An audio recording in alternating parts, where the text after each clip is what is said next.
आदाब नाज़रीन, जी सलाम में आप सभी का इस्तकबाल है। मैं हूं आपके साथ बुशरा खानम फहद। सभी सियासी पार्टियों ने अपने इंतखाबी मंशूर जारी कर दिए हैं। मीडिया में बहस जारी है कि आम इंतखाबात में अहम मुद्दे क्या हैं। अभी तक जिन मुद्दों को मीडिया में और चुनावी रैलियों में उठाया गया वो कौमी सलामती, बदउनवानी, बेरोजगारी, ज़राई बहरान और गरीबी से जुड़े हुए हैं। लेकिन तालीम, सेहत और इंसानी फलाह से जुड़े सबसे अहम मुद्दे सिरे से गायब हैं। हर बार की तरह इस बार भी इंतखाबी मंशूरों में तालीम, सेहत और इंसानी तरक्की से जुड़े कुछ अहम पॉइंट्स का जिक्र है। अहम मुद्दों के तौर पर न होकर हाशिए के मुद्दे के रूप में महदूद हो गए हैं। ऐसे में मुल्क के भाग्य विधाताओं की सोच में तालीम के तई जो लापरवाही है उसकी जांच पड़ताल करने की जरूरत है। आखिर वो क्या वजूहात हैं कि हमारे लीडरान को आम चुनाव के मौके पर कुछ ऐसे मुद्दों की जरूरत रहती है जो आवाम रागिब करने वाले हों और वोटर्स को जज्बाती तौर पर अपनी जानिब खींच सकें। वोटर्स को छोटी मोटे लालच देकर गुमराह किया जाता है। आम चुनाव में तालीम के अहम मुद्दे न बन पाने की एक वजह यह भी है कि इसके फायदे फौरी तौर पर न होकर कुछ अरसे के बाद दिखाई देते हैं। तो लगातार हम ये देख रहे हैं कि चुनावी रैलियों से लेकर इंतखाबी मंशूर से लेकर तमाम जगहों से जो असल मुद्दे हैं अवाम के वो पूरी तरह से गायब हैं। बात उन चीजों पर हो रही है जो दरअसल उतने अहमियत रखते ही नहीं है।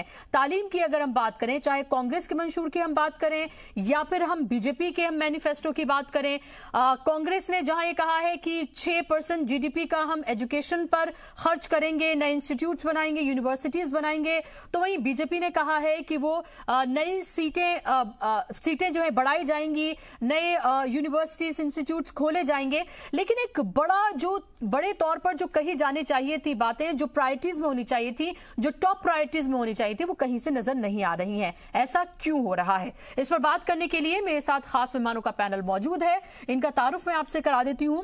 मेरे साथ आनंद साहू साहब बीजेपी के लीडर मेरे साथ जुड़ गए हैं। राघवेंद्र दुबे साहब समाजवादी पार्टी के लीडर मेरे साथ जुड़े हुए हैं। अभिजीत द्विवेदी हैं पॉलिटिकल एनालिस्ट मेरे साथ हैं और ऋषि मिश्रा साहब है मेरे साथ सीनियर जर्नलिस्ट के तौर पर। आप तमाम मेहमानों का बहुत बहुत इस्तकबाल है। शुरुआत आनंद साहू जी मैं आपसे करना चाहूंगी कि क्या तालीम अहम मुद्दा नहीं है? एजुकेशन को उतनी प्रायोरिटी क्यों नहीं दी जाती है? क्या जानबूझकर जो नौजवान है उसको तालीम से दूर रखा जा रहा है ताकि वो क्वेश्चनिंग ना कर सके, रीजनिंग ना कर सके, सवाल ना पूछ सके?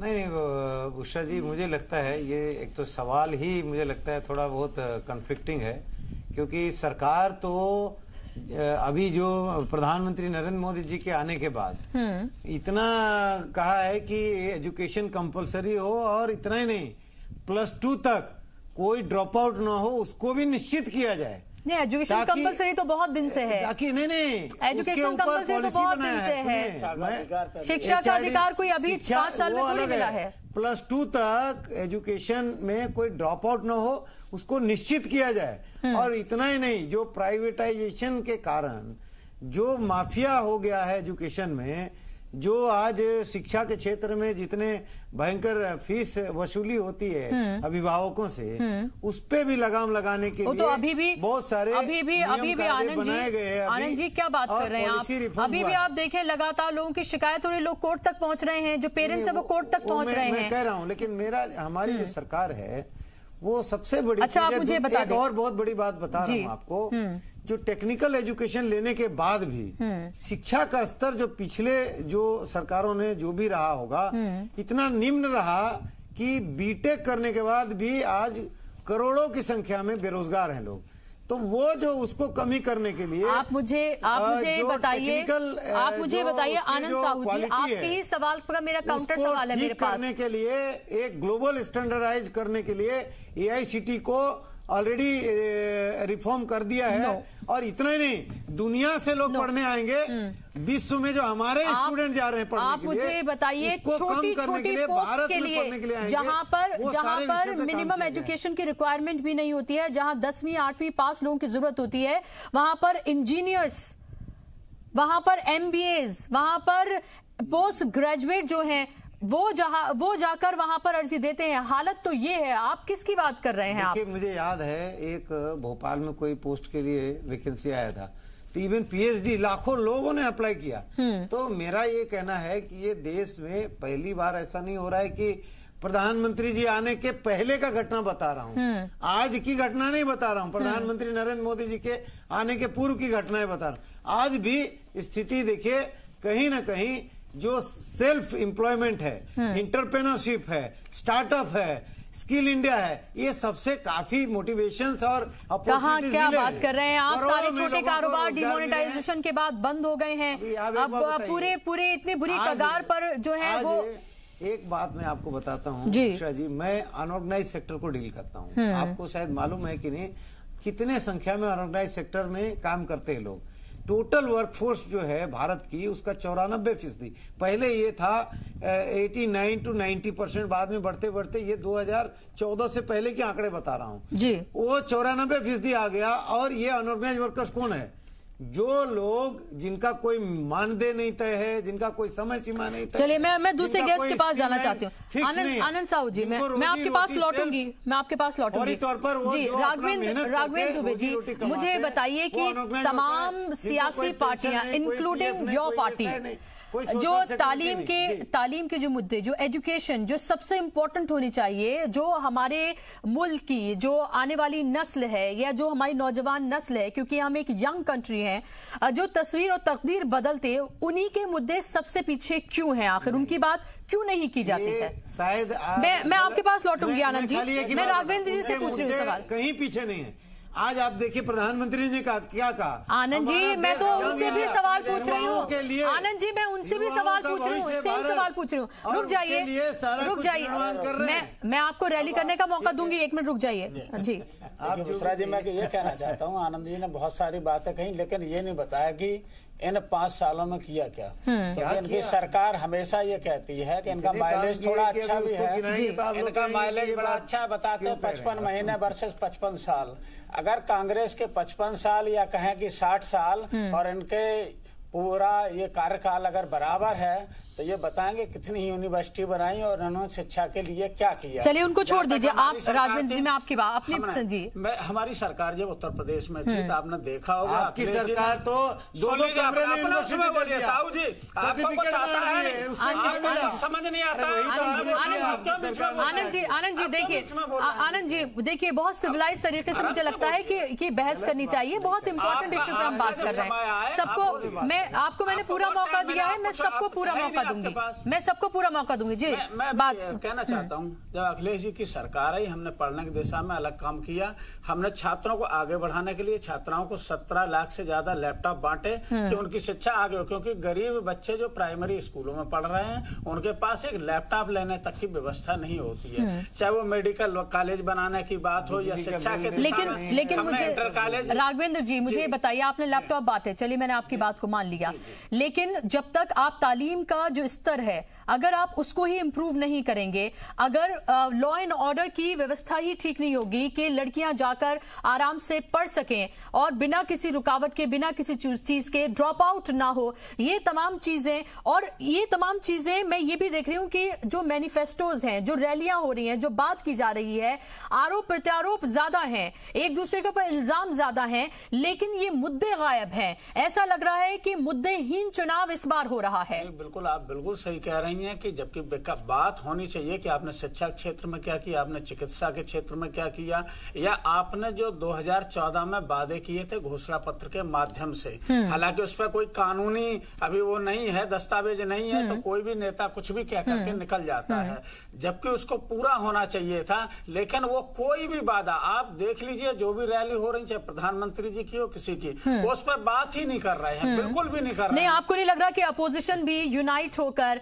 इन मुद्दों को उठाने में दरअसल फेल रहा है, क्योंकि आप अगर उतने जोर शोर से इन 5 सालों में अगर अपोजिशन ने मजबूती से नकेल कसकर रखी होती तो सरकार जवाबदेह होती इन तमाम चीजों पर। आप जो कह रहे हैं, नहीं ऐसा नहीं है। आप ये मान के चला कि मैं नहीं कहता हूं कि कुछ मीडिया के संस्थानों को छोड़ करके ज्यादातर आप देखो कि कोई मुद्दा ही उसको नहीं उठाता।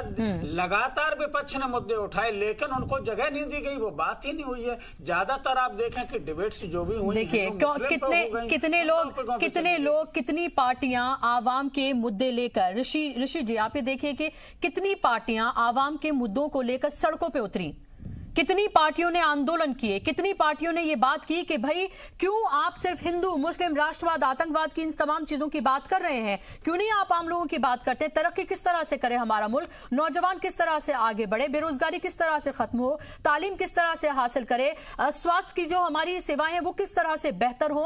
कितने आंदोलन हुए, कितने लोग सड़कों पर हुए, कितनी बात की गई इसके बारे में। बिल्कुल सर्वप्रथम मैं जी मीडिया को धन्यवाद देना चाहूंगा कि आज आपने जो बेसिक मुद्दा है उसको उठाया है और इससे लोगों को जानकारी मिलेगी कि सरकार ने उनके लिए क्या किया और सरकार ने नहीं किया तो अपोजिशन ने क्या उनको सड़क पे उतर के मुद्दा को उठाया नहीं उठाया। लेकिन मैं आपको थोड़ा पीछे ले जाना चाहूंगा कि किस प्रकार से भारत के राजनीति में भावनात्मक रूप से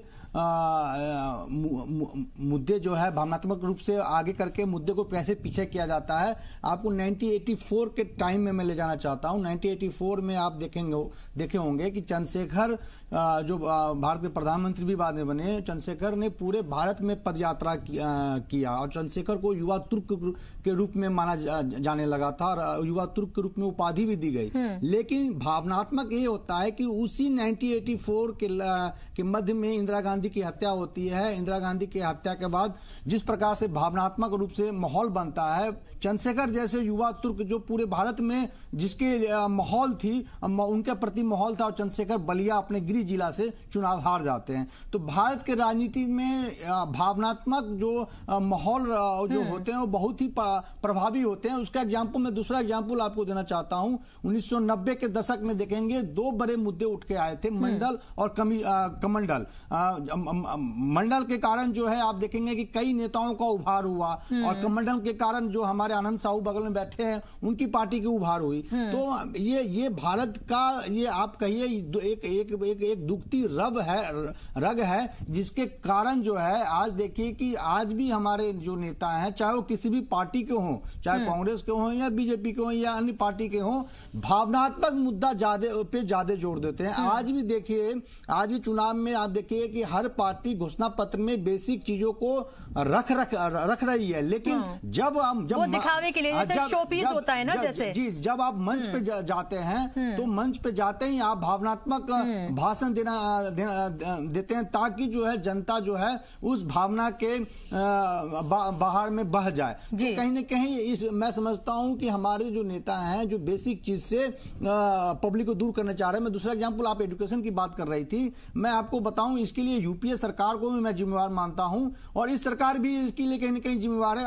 मैं सिर्फ यूपी का और बिहार का आंकड़ा दे दूं कि टीचरों का जो पद है 4 लाख टीचर का पद खाली है और ऑल ओवर इंडिया में 10 लाख टीचर का पद खाली है। आप यदि उड़ीसा सेंट्रल यूनिवर्सिटी की बात करेंगी तो उड़ीसा सेंट्रल यूनिवर्सिटी में यूपीए के टाइम से लेके अब तक 88% पद खाली है। तो आप समझ सकती हैं कि सेंट्रल यूनिवर्सिटी में पढ़ाई किस प्रकार से होती होगी, पहला बात। दूसरा, आप इलाहाबाद सेंट्रल यूनिवर्सिटी में आएंगी 67% पद खाली है और ज्यादा दूर जाने की बात नहीं है, डीयू में 47% पद खाली है और जेएनयू में 37% पद खाली है। तो आप समझ सकते हैं कि हम प्राथमिक शिक्षा से लेके और उच्च शिक्षा हम अपने देश को कैसे दे रहे हैं। और मैं इसके लिए सिर्फ बीजेपी को नहीं, कांग्रेस को भी जिम्मेवार मानता हूं क्योंकि कांग्रेस 49 साल इस देश पे शासन किया है। तो आपने एजुकेशन के इंफ्रास्ट्रक्चर को क्यों नहीं इतनी मजबूत किया ताकि हमारे जो बच्चे हैं, जो भविष्य करता है, उनको सही एजुकेशन मिल सके। जी, जाहिर सी बात है, बहुत इंपॉर्टेंट आपने आंकड़े यहां पर पेश किए हैं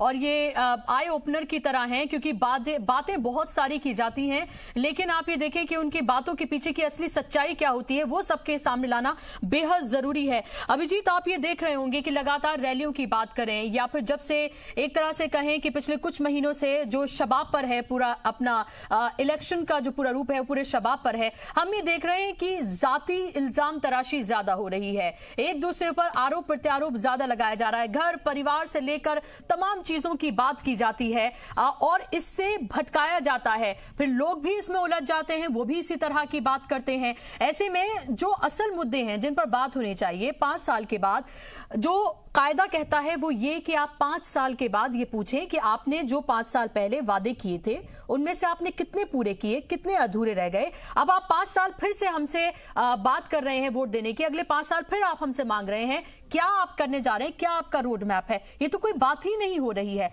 लगा ऐसा रहा है मुद्दा विहीन चुनाव है ये।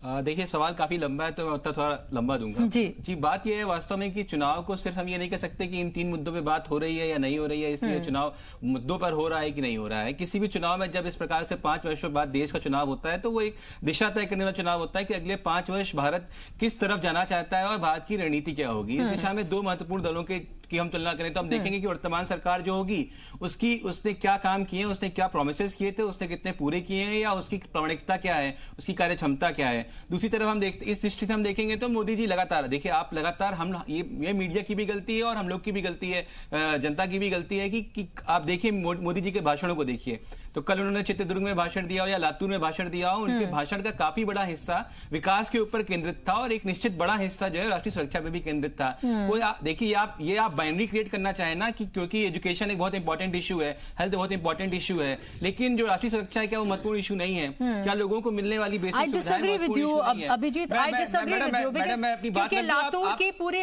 रैली जो है मैंने खुद बैठकर मैंने सुनी है, तो इससे मैं ये अग्री कर सकती हूँ कि शुरू के 2-4 लाइनों के अलावा अगर पूरे उसमें कोई बात थी तो राष्ट्रवाद का मुद्दा था, उसमें आतंकवाद का मुद्दा था, यहां तक कि ये भी कहा गया जो फर्स्ट टाइम वोटर्स हैं वो किस बिना पर वोट करें, ये तमाम बातें भी कही गई। मैंने भी पूरा भाषण सुना था, उस भाषण के कुछ हिस्सों में राष्ट्रवाद, मैंने खुद बोला राष्ट्रवाद का एक काफी बड़ा हिस्सा, नहीं बहुत बड़े हिस्से में नहीं कह सकते, आप ये कहें कि लगभग 80%, मैम ऐसा नहीं था, लगभग 80%, 1/3। अब ये मैम आपको हम तो ये लोग फिर से देखेंगे और तब जज कर सकते हैं, लेकिन मैंने भी उसको जज किया और मैं लगातार फॉलो कर रहा हूं। टाइम्स ऑफ इंडिया ने भी इसके ऊपर एक रिपोर्ट की है कि प्रधानमंत्री के भाषणों में कितना हिस्सा किस चीज के ऊपर केंद्रित हो रहा है, तो उसमें आप पाएंगे कि करीबन 35% हिस्सा, करीबन 35% हिस्सा मेरे पास रिपोर्ट है 80% जो है। मैं तो मैंने फॉलो किया है और मेरी समझ में तो ये है, दिखता है, और मेरे हिसाब से राष्ट्रीय सुरक्षा एक महत्वपूर्ण विषय है। दूसरी तरफ आप कांग्रेस के मैनिफेस्टो को देखें और कांग्रेस के वादों को देखें, कांग्रेस के वादों को उसकी पुरानी दृष्टि में देखना पड़ेगा। अब जहां तक भाजपा के मैनिफेस्टो की बात है, आप उस मैनिफेस्टो को देखेंगे तो उसमें उन्होंने एकल विद्यालय बनाने की बात की, उन्होंने ये तय किया कि हम जितने विश्वविद्यालय, जितने इंजीनियरिंग कॉलेज हैं, जितने साइंटिफिक कॉलेज हैं और मेडिकल कॉलेजेस हों, उनमें 50% से अधिक सीटों को बढ़ाएंगे। पहले घटाएंगे फिर बढ़ाएंगे, कहां घटाया, पहले घटाएंगे फिर बढ़ाएंगे, आप देख रहे हैं, आप पूरे आंकड़े मौजूद हैं, आप बताइए ना, आंकड़े दीजिए ना, आप आंकड़े दीजिए, मैं कह रहा हूं लगातार पहले घटाए गए। आप मुझे अभी यूपीएससी का रिजल्ट आया है, अभी यूपीएससी का रिजल्ट आया है, अभी यूपीएससी का रिजल्ट आया है। हाँ। आप बताइए कितनी सीटें घटी? मैम नौकरियां और पढ़ाई दो अलग चीजें हैं। जहां तक पढ़ाई का सवाल है, पढ़ाई की सीटों की बात हो रही है और सरकार ने, इन्होंने अपने मैनिफेस्टो में साफ-साफ लिखा है कि 50% सीटें बढ़ाएंगे और जिस तरीके से चाहे मेडिकल कॉलेज 21 एम्स कॉलेज का खोलना हो, चाहे यूनिवर्सिटियों का खोलना रहा हो, चाहे यूनिवर्सिटियों में चाहे जो है नए सेंटर्स की खोलने की बात की गई हो, नहीं एम्स, अब देखिए कोई एम्स बनाने की शुरुआत होगी तो 2 दिन में तो बन नहीं आएगा ना। कांग्रेसी देखिए, कांग्रेस ये जो समाजवादी पार्टी है, समाजवादी पार्टी लफाजी करने की बात ही ना करे। इन्होंने एक विश्वविद्यालय नहीं बनाया, इन्होंने कुछ नहीं किया अपने विकास के मॉडल में। मैं खुद रह चुका हूं, देखिए ऐसा है, नहीं मैं खुद आप चाटकारिता कर ही रहे हैं और आप तो पूरा झूठ बोल रहे हैं। वैकेंसी नंबर 42 आई थी यूपी में लगातार, यादव पब्लिक सर्विस कमीशन बनाया, जिन्होंने वो ना बताएंगे क्या हुआ था। समाजवादी तो कभी इस बात को बताने का हक ही नहीं रखते हैं कि एजुकेशन में उन्होंने क्या किया हुआ है, तो इसलिए वास्तव अंतर साफ साफ दिखता है। हाँ भाई, अगर वास्तव में उन्होंने अच्छा, आनंद साहू जी को बहुत ज्यादा बोलने की जरूरत नहीं है, आनंद साहू जी को बहुत ज्यादा बोलने की जरूरत नहीं है। देश को आगे लेकर जाना पड़ेगा जिस प्रकार से आप देखिए, आप डिफेंस के प्रोक्योरमेंट को देखिए, डिफेंस के प्रोक्योरमेंट को देखिए, सेना के जवान नहीं शहीद है, सेना के जवान कहां शहीद हुए, कौन से डाटा को आप लेके आ रहे हैं? आतंकवादी घटना अगर लगातार पाकिस्तान हमला कर रहा है तो उसका आक्रमण किया जा रहा है। सरकार ने प्रस्तुत किया कि आतंकवादी घटनाएं घट रही हैं, उनको रोकने के लिए कार्रवाई हो रही है। यहाँ पर भी वही हो रहा है, लगातार विकास हो रहा है। नहीं देखिए, एक मिनट अभिजीत एक मिनट, राघवेंद्र जी देखिए, यहाँ पर भी वही हो रहा है जो और सब जगह हो रहा है। प्लीज यहाँ पर बिल्कुल भी मैं ये नहीं चाहती हूँ कि मेरी बहस के दौरान, मेरे शो के दौरान इस तरह की कोई भी ऐसी कोई भी, देखिए स्कीम्स तो सारी सरकारें लेकर आती हैं, स्कीम्स के बड़े बड़े वादे किए जाते हैं, स्कीम्स के बहुत बड़े बड़े वादे किए जाते हैं, जमीनी स्तर पर कितना उतरा ये देखने की जरूरत होती है। बिल्कुल जमीनी स्तर पर कितना उतरा ये देखने की जरूरत होती है। आयुष्मान योजना ने 50 करोड़ लोगों को सारे पैकेजेस बनाए गए हैं, उन पैकेजेस बनाए गए। भैया मैंने पता किया हुआ है, मैंने लोग का इलाज नहीं कराया, टेस्ट बाहर से कराने सारे टेस्ट बाहर से कराने पड़ते हैं, सारे टेस्ट रुकना और दवा तीनों चीजें देनी है। भैया आप डिटेल चेक कर लीजिए, आप डिटेल चेक कर सकती हैं मैडम, अच्छा चेक कर सकती हैं। एक मिनट क्या कह सकता है अभिजीत जी, एक मिनट राघवेंद्र जी, एक मिनट, आनंद साहू जी। देखिए सबसे बड़ा चीज है बुशरा जी, आज भारत के लोग, उनको मूलभूत क्या चाहिए? एक तो आपने कहा शिक्षा, उसके बाद जैसे कांग्रेस जितने कहते रहती है कि भाई रोटी कपड़ा और मकान, आज जब शिक्षा अच्छा होगा तो दुनिया में कहीं भी जाके रोजगार भी हासिल कर सकता है। और लेकिन स्वास्थ्य जो है उसको प्रधानमंत्री जी ने कितना इंपॉर्टेंस दिया है। आयुष्मान भारत में सीधे 5 लाख तक का इलाज एक परिवार को दिया जा रहा है, प्रैक्टिकली मिल रहा है। ये योजना आपने आपके पास कितना मिल रहा है? आपके पास डेटा मौजूद है? मैं बहुत फेयर क्वेश्चन पूछ रही हूँ, मैं कोई काउंटर क्वेश्चन नहीं कर रही, मैं आपसे सिर्फ ये पूछ रही हूँ आनंद जी कि आपके पास, हाँ आपके पास डेटा मौजूद है, आपने पब्लिक प्लेटफॉर्म पे वो डेटा रखा है? अरे भाई वो बीजेपी वालों से जवाब अभिजीत एक मिनट, मुझे हवा में बात करने उनके परिवार का भी नाम थोड़ी होता है। सब गरीब मानते हैं कि हमें इलाज मिल रहा है। मैं आपके पास लौटूंगी। दूसरा बात, आज आपको पता है श्रम योगी मानधन योजना जो लाया है प्रधानमंत्री जी ने, वो पहली बार मजदूर जो है, जो असंगठित मजदूर, गरीब मजदूर, उसको 60 साल बाद पेंशन मिलेगा। जितना गरीब डालेगा, 10 रुपया डाला तो 10 रुपया सरकार डाले। ठीक है आनंद जी, मेरे लिए वक्त एक छोटे से ब्रेक का हो गया है, मेरे लिए एक छोटे से ब्रेक का हो गया है। ये बहुत अजीब सी बात है कि जो 5 साल में जो किया गया, कांग्रेस ये कहेगी कि कुछ भी नहीं किया गया, जो 50-55 सालों में किया गया बीजेपी कहेगी वो कुछ नहीं किया गया, और इसी तरह से उन्होंने कुछ नहीं किया, हमने सब कुछ किया, हमने कुछ किया, उन्होंने कुछ नहीं किया, ये सब कुछ इसी तरह से चलता रहेगा और आपको बेवकूफ बनाया जाएगा। तो अभी आप सुन रहे थे निर्मला सीतारमण को, और जिस तरह से सुप्रीम कोर्ट से एक तरह से माना जा रहा है कि मरकज की हुकूमत को झटका लगा है राफेल के मामले में और कांग्रेस को पूरी तरह से भुनाने की कोशिश कर रही है, उसी पर वो जवाब देती हुई यहां पर नजर आई। तमाम मेहमान मेरे साथ मौजूद हैं और हम बात कर रहे हैं कि क्यों इन चुनाव से 2019 के जो लोकसभा चुनाव हैं उनसे क्यों जो असल मुद्दे हैं, आवाम से जुड़े हुए मुद्दे हैं, वो क्यों पूरी तरह से गायब हैं, क्यों उनकी बात नहीं की जा रही है। इस पर बात करने के लिए मेरे साथ तमाम खास मेहमान मौजूद हैं।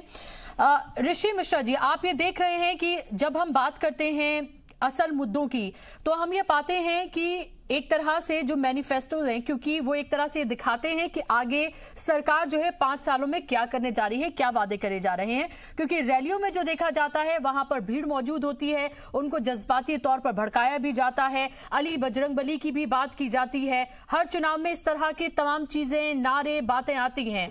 लेकिन मेरा सवाल यह है कि जब हम मैनिफेस्टोज को देखते हैं अलग अलग पार्टीज के, तो क्या आपको लगता है, क्या बेसिक फर्क आपको नजर आ रहा है बीजेपी और कांग्रेस के मैनिफेस्टो में?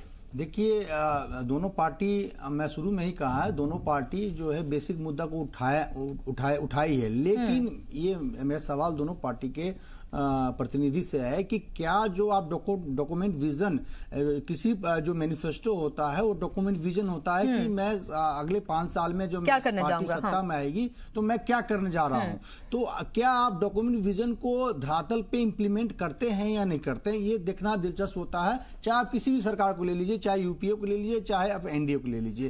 इसका एक बेसिक कारण ये भी है कि हम जनता भी इसके जिम्मेवार होते हैं कि हम जब हमें अग्नि परीक्षा देने की समय आता है तो हम जो है बट जाते हैं धर्म के नाम पे, जात के नाम पे, क्षेत्र के नाम पे, रंग के नाम पे। तो जब हम खुद बट जाते हैं, जब हमें अग्नि परीक्षा देने का समय आता है तो मैं कहता हूं मैं ब्राह्मण हूं, मैं ब्राह्मण कैंडिडेट आ गया तो मैं ब्राह्मण को ही दूंगा। राजपूत कहते हैं कि राजपूत है मैं राजपूत को दूंगा। जाट है अपने जाट प्रतिनिधि के प्रति वो वफादार हो जाते हैं। तो जब आप वफादार अपने जाति के प्रति, अपने धर्म के प्रति होते रहेंगे तो बुनियादी जो विषय है वो गौण होता रहेगा। और इसके लिए मैं राजनीतिक पार्टी के अलावा हम आम जनता को भी जिम्मेवार मानते हैं। जब हमें परीक्षा देने की बात आती है, अग्नि परीक्षा देने की बात आती है तो हम तो बट जाते हैं। हम अपने धर्म के नाम पे, जात के नाम पे, क्षेत्र के नाम पे कि ये नॉर्थ है, ये साउथ है, ये ईस्ट है, वेस्ट है, गोरा है, काला है, हिंदू है, मुसलमान है, ब्राह्मण है, दलित है। तो जब तक हम यूनाइट नहीं होंगे, इन पॉलिटिकल नुमाइंदों से नहीं पूछेंगे कि आपने हमसे जो 5 साल में ये वादा किया था क्या आप उस पे खरे उतरे हैं या नहीं उतरे। आप 5 साल में कितने बार हमारे संसदीय क्षेत्र में आए हैं, 5 साल में आपने कितने बार हमारे दुख दर्द को में शामिल हुआ है। जब तक हम इन बुनियादी सवालों को अपने जनप्रतिनिधियों से नहीं पूछते रहेंगे और धर्म और जात पे बढ़ते रहेंगे तो ऐसे भावनात्मक मुद्दे चुनाव में बिल्कुल आते रहेंगे, आपको देखने को मिलेगा। बिल्कुल आप ये देखिए, हाई प्रोफाइल सीट्स की मैं बात करूं अभी हाल फिलहाल में, क्योंकि हेमा मालिनी बहुत चर्चा में है, उनसे देखें जब भी उनसे बात की जाती है आपने क्या काम किया, उनके पास कहने के लिए कुछ नहीं होता। फिर उनसे जब ये पूछा जाता है कि भाई लोग कह रहे हैं सड़कें नहीं बनी हैं, नाले और ये सब नहीं बने हैं, तो उन्होंने कहा कि एमपी का काम होता है कि सड़कें और नाले और ये सब बनवाए जाएंगे। हेमा मालिनी को ले लीजिए, राहुल गांधी को भी ले सकते हैं। राहुल गांधी अमेठी में देखिए, राहुल गांधी सांसद रहे हैं, 5 साल में कितने बार अपने अमेठी गए हैं जी। या सोनिया गांधी को भी ले सकते हैं, रायबरेली में कितनी बार गए। बिल्कुल 21 बार अगर हम बात करें, 21 बार हम बात करें तो स्मृति ईरानी गई हैं और 17 बार राहुल गांधी गए हैं। तो सिर्फ ये कि हम मतलब ये गांधी परिवार का सुरक्षित क्षेत्र है, हम नहीं जाएंगे, जनता हमको नेता मान लेगी, ये नहीं होना चाहिए। ये सारी हाई प्रोफाइल सीट पे लगभग ऐसा ही है। आप ये देखेंगे ऋषि जी के लगभग तमाम हाई प्रोफाइल सीट्स पर ऐसा ही है। उन्होंने फॉर ग्रांटेड ले रखा है जितनी भी जनता है। और इसके मैं एक एग्जाम्पल देता हूँ। आज मैं बिहार से हूँ, मैं बिहार में देखा हूँ महागठबंधन में मोदी जी की परफॉर्मेंस आपको अंतर साफ साफ समझ में आ जाएगा। आप लखनऊ में देखें परफॉर्मेंस, आपको अंतर समझ में आ जाएगा परफॉर्मेंस कैसे किया जाता है, कितना काम हुआ है वो। इसलिए आप ये कहते हैं कि सारी प्रोफाइल सीट वैसी हैं, ये उचित नहीं होगा। मैं सबके पास आ रही हूँ। राघवेंद्र जी मुझे बताइए कि आप ये मानेंगे, बिल्कुल सहजता से मानिए कि जो टिकट्स दिए जाते हैं वो इसी बुनियाद पर दिए जाते हैं कि ये तो हो सकता है कि एक क्राइटेरिया कि आपने क्या काम वहां पर किया, ये सिर्फ एक छोटा सा क्राइटेरिया होता है जो सबसे बड़ा क्राइटेरिया होना चाहिए, बल्कि इस बुनियाद पर ज्यादा दिए जाते हैं कि वहां पर कितने ब्राह्मण हैं, कितने कुर्मी हैं, कितने क्षत्रिय, कितने राजपूत, कितने मुसलमान, कितने दलित, कितने ओबीसी, ये तमाम चीजें माफ कीजिएगा सबके साथ बिल्कुल एक जैसा है। कोई पार्टी दूध की धूली नहीं है, सब जगह बिल्कुल ऐसा ही है। इसी बिना पर टिकट दिए जाते हैं। क्या इस चीज में फंसाकर जनता को भी एक तरह से पूरी तरह से गुमराह कर दिया गया है, क्योंकि एंड मूवमेंट पर यह बताया जाता है कि आपको किसको वोट करना है, किसको नहीं, और जज्बाती तौर पर वोटिंग होती है, ना कि मुद्दों पर। बिल्कुल आप सही कह रही हैं कि जज्बाती तौर पर ज्यादातर वोटिंग हो जाती है और विकास के मुद्दे कहीं ना कहीं पीछे छूट जाते हैं। जनता को भी चाहिए, जनता की भी जागरूकता इसलिए इसमें जरूरी है कि जनता ये न देखे कोई जाति का है या बिरादरी का है या नहीं है, हमारे धर्म का है या नहीं है। जनता को ये देखना चाहिए कि जिस सांसद ने या जो खड़ा हुआ है या जो पार्टी है जिसने अपना जो घोषणा पत्र लागू किया था, क्या उसमें उसने काम किया है या नहीं किया है। जहां तक समाजवादी पार्टी की बात है, आपने देखा होगा कि अखिलेश जी ने जो घोषणा पत्र विधानसभा में जब हमने घोषित किया था, सारा काम यहाँ से लेकर आप हंस रहे हो, इसलिए हंस रहे हो कि जनता आप पे हंसेगी। यहाँ से नोएडा में देखिए मेट्रो, लखनऊ में मेट्रो, एलिवेटेड रोड जहाँ आप देख रहे हैं नोएडा से लेकर के, सुन लीजिए 500 मेडिकल सीटें एमबीबीएस की बढ़ाने का काम हमने किया। चिकित्सा क्षेत्र में 100 बीमारियों के इलाज हमने किया सरकारी हॉस्पिटल। देखिए आप देखिए अभी मुझे लग रहा है कि सारे लीडर्स फिलहाल रैली के मूड में हैं। सवाल कुछ और पूछा जाता है और जवाब कुछ और दिया जाता है। सब रैली के मूड में हैं फिलहाल, क्योंकि कल वैसे भी पहले फेज की वोटिंग होनी है। छात्राओं लैपटॉप तो बांटे, साथ ऑन करने माफियाओं को पैसे 30,000 रुपए देने का काम, नकल माफियाओं को भी ध्यान दे, नकल माफिया के रूप में पैदा किया। गठबंधन की क्या जरूरत? आप चमचे हो भैया, आप चमचे हो, आप अंधे हो, चमचे हो, भक्तों की क्या बात है इसमें भाई? मैं आपको तथ्य बता रहा हूँ, आपको तथ्य बता रहा हूँ, आप तथ्यों का जवाब दीजिए ना, आप तथ्यों का जवाब दीजिए। तथ्य आपके पास है नहीं, परिवर्तन आपने किया नहीं है, आप क्या बता रहे हैं? नकल माफिया आपके पास कुछ नहीं है। यूपी पीछे में आपने क्या किया? बताइए, आपने मेडिकल कॉलेज मेडिकल कॉलेज तो लगातार भाई, नगर में है, गौतम बुद्ध नगर में क्या हो रहा है सबको पता है। एक विश्वविद्यालय खोलने के बाद आपने क्या किया बताइए? सांसद ने एक मिनट विश्वविद्यालय ने आपने खोला, उस विश्वविद्यालय में पहले साल ही करप्शन कर दिया। जो किया आपने सबके सामने है भाई साहब। देखिए यदि राघवेंद्र जी, मेरा एक सवाल है और राघवेंद्र जी से ही नहीं, हर पॉलिटिकल पार्टी से सवाल है कि मैं छोटा सा एग्जांपल पूछता हूँ। राघवेंद्र जी, क्या आप यदि जातीय आधार पर टिकट नहीं बांटते हैं तो मैनपुरी से किसी ब्राह्मण को टिकट देंगे? आप क्या नहीं देंगे? क्योंकि वो यादव बहुल है। तो जातीय आधार पे ही टिकट बांटी जाती है, ये सच्चाई है। एक सवाल मेरा भी है, एक सवाल मेरा भी है। अखिलेश यादव जी ने बोला कि वो सवर्णों पर 2% आरक्षण, 2% जो है टैक्स लगाएंगे। उसको क्या आप जातिगत समीकरण नहीं मानते हैं? क्या उसको जाति का खेल नहीं मानते हैं? जिस तरीके से वो लगातार कह रहे हैं, जिसकी जितनी संख्या उसकी इतनी असर। जवाब ले लीजिए, जवाब ले लीजिए, जवाब ले लीजिए, जवाब ले लीजिए। सारे सवाल उन्हीं से ही है। इस सवाल का जवाब दीजिएगा। मिश्रा जी ने क्या कहा, वहां से कहीं से यादव खड़ा हो या वो? मिश्रा जी, बिल्कुल मैंने इस बात से इनकार बिल्कुल भी नहीं किया। पूरे साफ गोई से कह रहे कोई भी पार्टी ऐसी नहीं है जो इन चीजों को ध्यान में रखकर स्वीकार किया। धन्यवाद। मैं बिल्कुल सहमत हूँ इस बात से, क्योंकि अगर मैं ये कहूंगा तो वो झूठ बोलना होगा कि कोई पार्टी ऐसी नहीं है जो इस गलत को देख करके ना करे। लेकिन मैंने साथ में ये भी जोड़ा कि जो सांसद अगर जाति और धर्म के नाम पर आपके मैनिफेस्टो में साफ साफ लिखा जा रहा है, आप क्या बोलेंगे? SC/ST एक्ट बनना नहीं, SC/ST एक्ट को सही किया गया, SC/ST एक्ट को सही किया गया 2015 में, 1 जनवरी 2015 SC/ST एक्ट सही किया गया, नए चैप्टर्स दिए गए, नए चैप्टर डाले गए। आपको तो पता ही नहीं है, आपको बहस करने पता नहीं कैसे आ गए। आप कहां से लेके आ रहे हैं? EPFO का डाटा है, EPFO का डाटा है, 2 करोड़ नए लोगों को जो EPFO में फायदा मिला है। EPFO में भक्ति छोड़ो, सत्य बात करो। जी आप सत्य बात करिए, आप करिए। SC/ST एक्ट बनी, जब सरकार बनी तो उन्होंने नए ऑफेंसेस जोड़े, उन्होंने नए विक्टिम्स के लिए राइट बनाए, उन्होंने विटनेस के नए राइट बनाए। अभी जिस तरीके से रोका गया, आप लोग इस तरह से आप लोग इस तरह से, एक मिनट अभिजीत राघवेंद्र जी अभिजीत जी, मुझे लग रहा है कि देखिए बहस बिल्कुल अलग उसमें जा रही है।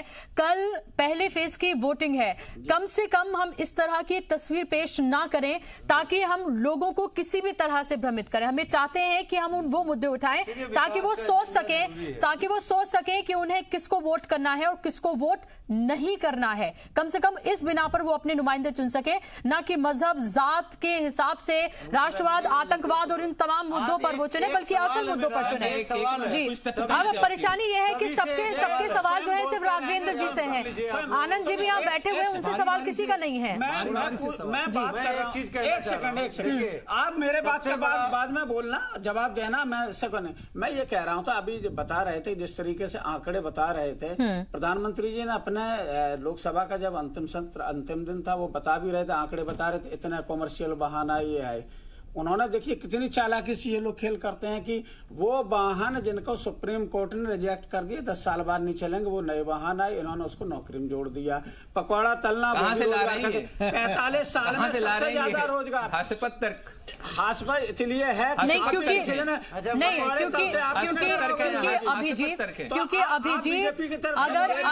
अगर मैनिफेस्टो में इसीलिए रोजगार का कोई जिक्र नहीं है, रोजगार का कोई जिक्र नहीं है कि किस तरह से दिए जाएंगे, काले धन की कोई बात नहीं है, काले धन की कोई बात नहीं है। और बताया, देखिए हुआ तो 2014 में भी था, ठीक है। ओके आनंद जी, मुझे बताइए कि इस बार के मैनिफेस्टो से जो आपके पिछली बार के थे, काले धन की बात थी या फिर बेरोजगारी की बात थी, 2 करोड़ नौकरियां देने की बात थी, ये तमाम मुद्दे पिछली बार थे। पिछली बार 2014 में एक उम्मीद के साथ बीजेपी को चुना गया था क्योंकि विकास की बात कही गई थी, और 10 साल के जो कांग्रेस का पूरा शासन रहा था उससे लोग बुरी तरह से परेशान हो चुके थे। लेकिन अब फिर से जब 5 साल के बाद फिर से एक बार मौका आ रहा है, तमाम इस तरह के मुद्दे गायब क्यों हैं? देखिए, मुद्दे गायब नहीं है, मुद्दे गायब हैं। देखिए अगर सच्चाई से एक्सेप्ट कर ले, आप सच्चाई से एक्सेप्ट कर ले तो बेहतर है। आपको देखिए जो ज्वलंत मुद्दे, सबसे बड़ा जो आपने कहा ठीक है रोजगार का, पहला ही प्रधानमंत्री जी ने क्या किया, देखिए रोजगार की कमी नहीं है, स्किल्ड लोगों की कमी है। आज मैं एक ड्राइवर ढूंढता हूं, मैं ईमानदारी से कह रहा हूं, पिछले 4-5 साल में मुझे जितने भी ड्राइवर मिले, अब जैसे मैं रखता हूँ, मेरी जरूरत क्या है? कितने गलत बात है आनंद जी, कितने गलत बात है, कितने गलत बात है आनंद जी कि आप जो काबिल लोग हैं, जो दर की ठोकरें खा रहे हैं, आप उनकी बेइज्जती कर रहे हैं। सुनना नहीं चाहते हैं आप, छोड़ो, मैं बोलते नहीं, चलो आप लोग बोलना चाहता हूँ, मैं नहीं बोलता हूँ। देखिए, चलो आप ही लोग बोलो, मैं नहीं बोलने दीजिए, उन्हें आनंद जी को बोलने दीजिए। बोलिए आनंद जी, बोलिए, आपकी कमी यहाँ और लोग पूरी कर रहे हैं, आप बोलिए। मैं बोलू ही नहीं तो मैं बोलता नहीं, चलो आप ही लोग बोलिए बोलिए बोलिए बोलिए, मैं चला ही जाता हूं। कहिए बात, बोलिए बोलिए आप जब भी बोलो, मैं ये कह रहा हूँ कि आप पहली बात समझिए कि प्रधानमंत्री नरेंद्र मोदी जी अपने देश को नंबर 1 ले जाने चाहते हैं तो किस आधार पे ले जाना चाहते हैं, पहले वो बात को समझिए। सबसे पहले उनका एजेंडा है विकास का, दूसरा युवाओं को अपॉर्चुनिटी मिले, जब डेवलपमेंट होगा, इंडस्ट्री लगेगा, सारे देखिए जो युवा स्टार्टअप और ये सारे जो स्किल इंडिया ये सब जो किया है, तो क्या वो केवल बुजुर्गों के लिए है क्या? युवाओं के लिए। युवा जब तक उसको अच्छे स्किल, आप देखिए अमेरिका में चाहे दुनिया के और कोने में रोजगार बहुत उपलब्ध है अभी भी, लेकिन जो स्किल्ड है वो नहीं है। आज अमेरिका को भी चाहिए, जितने भी साइंटिस्ट हैं, डॉक्टर हैं। आपने तो स्किल मैडम, आपने तो स्किल मैंने आपको मौका दे दिया इतनी देर से बिना इंटरप्टेड। भारत के सारे डॉक्टर इंजीनियर वहां क्यों बुलाए जा रहे हैं? जिसके पास अच्छी नॉलेज है, अच्छे क्वालिटेटिव लोग हैं, all are settle in America. तो ये तो सवाल, यही तो सवाल पूछने वाली बात है, यही तो सवाल पूछने वाली बात है। आप अपने सवाल का खुद ही जवाब दे रहे हैं, अपने सवाल का खुद ही जवाब उस तरह से दे रहे हैं। जो चाहिए वो स्किल लोग नहीं मिल रहे थे, वही तो बात है, उसको स्किल करने का काम कर रहे हैं। और क्योंकि यहाँ पर अच्छे मौके नहीं है, यहाँ पर अच्छे मौके नहीं है, यहाँ पर उनको जो नॉलेज है, नॉलेज का इन्वेस्टमेंट जो है, नॉलेज का इन्वेस्टमेंट जो है करने के लिए दुनिया भर का चीजों को जोड़ा। किसानों का आप देखिए, किसानों के बारे में हर साल इतने 60 साल 70 साल में सरकारें आई और चली गई।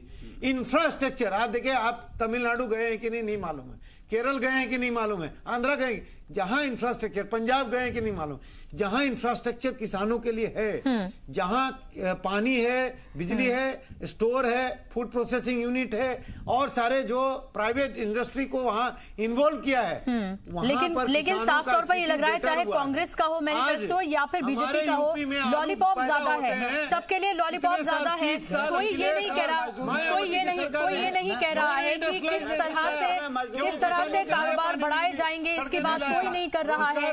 सिर्फ ये कहा जा रहा है ऐसे आपको पेंशन दी जाएगी, वैसे पेंशन दी जाएगी, ये पैकेज दिया जाएगा, वो पैकेज दिया जाएगा, लेकिन किस तरह से उन्हें आगे बढ़ाया जाएगा उसकी बात कोई नहीं कर रहा। आनंद जी, मैंने आपकी बहुत देर बात सुन ली।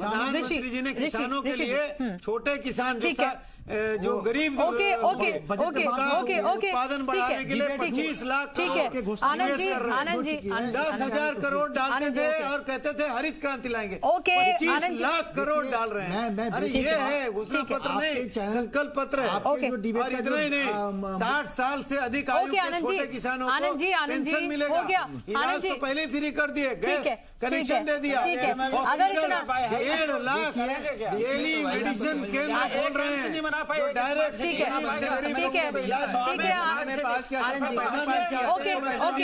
भारत के लोग पीएम को सुनते हैं, पीएम को वोट देंगे और पीएम देख लेना 300 सीट से नीचे नहीं लाने वाले। ठीक है, आप भी हम यहाँ पर है, हम भी यहाँ पर है। देखिए आनंद जी, ये आपको और मुझे बैठकर डिसाइड नहीं करना है, बल्कि जो वोटर्स है ना, उनको डिसाइड करना है, आपने काम किया होगा आपने काम किया होगा तो आपको वोट मिलेगा, आपको वोट मिलेगा। आप अगर जो दावे कर रहे हैं आपके दावों में दम होगा तो आप मजबूती से वापस आएंगे। कल से इसकी शुरुआत हो रही है, 23 मई का दिन है, हम सबको पता चल जाएगा। ठीक है, हम सबको इंतजार करना चाहिए। बात कहना चाहता हूं कि चाहे सरकार में कोई भी पार्टी रही हो, कांग्रेस 49 साल रही है, अटल बिहारी वाजपेयी भी 6 साल रहे हैं, नरेंद्र मोदी जी का कार्यकाल 5 साल हो गया। मैं कह रहा हूं जो मेन किसानों की बात हो रही थी, यदि आप किसानों का डेवलपमेंट देखेंगे, एनालिसिस करेंगे तो कृषि विकास दर जो हमारे देश का है 2.9 है। इसके लिए मैं 2.9 इसके लिए मैं कांग्रेस को भी जिम्मेवार मानता हूं और बीजेपी को भी जिम्मेवार मानता हूं, दोनों को जिम्मेवार मानता हूं। ये कहा गया कि 6% कर दिया जाएगा। आप एक मिनट आनंद साहब जी, मैं नहीं आपके पीछे बोला हूं। आज देखिए कि जितने सरकारी कर्मचारी हैं या कोई भी सेक्टर के वर्कर हैं, उनकी जो सैलरी जिस रफ्तार से बढ़ी है, क्या किसानों का जो आय है उतनी दर से बढ़ी है? नहीं बढ़ी है। आज देखिए कि हमारे गवर्नमेंट एम्प्लॉय को 7th पे मिलता है, और लेकिन आज भी हमारे किसान को जो आय का जो मतलब लागत का 1.5 गुना नहीं मिल रहा है। स्वामीनाथन आयोग को रिपोर्ट को पूर्ण रूप से लागू नहीं किया, C2+ कॉस्ट नहीं लागू किए। तो कहीं न कहीं हर पॉलिटिकल पार्टी, चाहे कांग्रेस हो या बीजेपी हो, किसानों का नारा देते हैं, गरीबी हटाओ का नारा देते हैं। क्या रियली में गरीबी हटती है? कांग्रेस का जो डेवलपमेंट होना चाहिए या किसानों का बिल्कुल, अगर गरीबी हटाई होती तो कांग्रेस को इतने सालों के बाद कांग्रेस को फिर से ये नहीं कहना होता कि हम 72,000 देंगे हर साल, 6,000 रुपए देंगे आप हर महीने, और जिस तरह के छोटे कारोबारियों को पेंशन दी जाएगी। इस तरह की चीजें आप उनको खुद मुख्तार नहीं बना रहे हैं, आप उनको मजबूत नहीं बना रहे हैं, बल्कि आप उनको लॉलीपॉप्स दे रहे हैं लगातार, और इस तरह की आदत लगातार उनको पड़ रही है। और कुछ भी स्ट्रॉन्ग जो स्टेप्स उठाने चाहिए वो नहीं उठाए जा रहे हैं। नहीं मिलते थे, वो आज मिल रहे हैं। मैं दूसरा बात बोल, जैसे आज मैनिफेस्टो में 33%